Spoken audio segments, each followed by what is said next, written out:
نحمده ونصلي على رسوله الكريم اما بعد فاعوذ بالله من الشيطان الرجيم بسم الله الرحمن الرحيم وكيف اخاف ما اشركتم ولا تخافون انكم اشركتم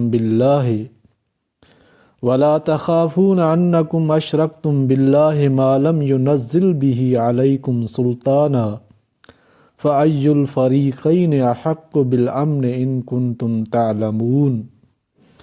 حضرت ابراہیم علیہ السلام کے قوم سے سوالات۔ اور میں کیوں کر ڈروں تمہارے شریکوں سے، اور تم نہیں ڈرتے اس بات سے کہ شریک کرتے ہو اللہ کا ان کو جس کی نہیں اتاری اس نے تم پر کوئی دلیل۔ اب دونوں فرقوں میں کون مستحق ہے دل جمعی کا؟ بولو اگر تم سمجھ رکھتے ہو۔ ابراہیم علیہ السلام نے اپنی قوم سے کہا کہ میں تمہارے شریکوں سے جن سے تم شریک بناتے ہو، تمہارے بتوں سے، ان سے میں کیوں ڈروں؟